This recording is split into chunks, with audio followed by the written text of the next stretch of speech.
What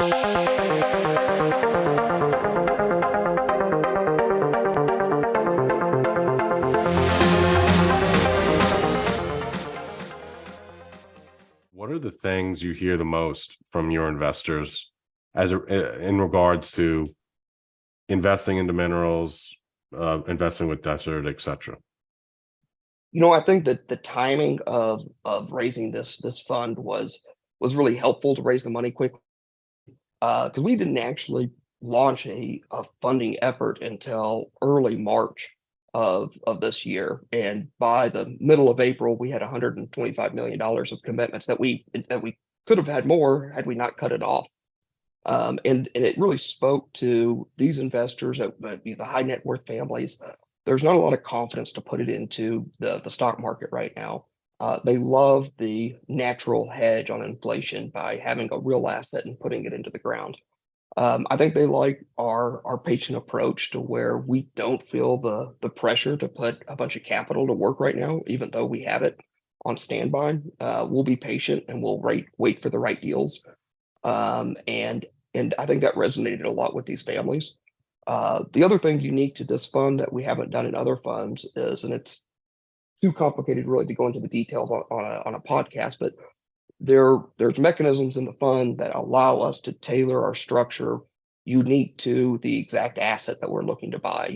Different structures tailor better for long-term hold deals than deals that are getting have 18 ducks on them. And so there's some mechanisms we have to change the way that we're looking at each asset and the way that the LPs benefit to where we can have closer to an optimal structure for each individual property that we're trying to acquire. And so I think that spoke as well to the investors to have the dynamics to look at each deal kind of as a standalone. Like if we were going to buy this for only this purpose, how would we buy it? And so I think that's going to open up the opportunities to us in this next fund.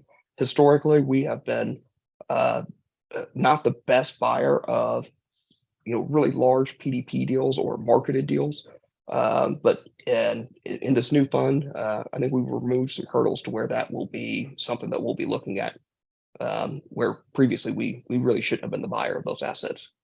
So, and put another way, you guys have essentially created different buckets of different costs of capital. So you have ultimate versatility on taking down the right asset at the right time. And then you just go internally, you huddle internally with your investors and say, this is the kind of return we're going to get on a deal like this, but it's a great opportunity. And everyone stacks hands and says, move forward, essentially, right?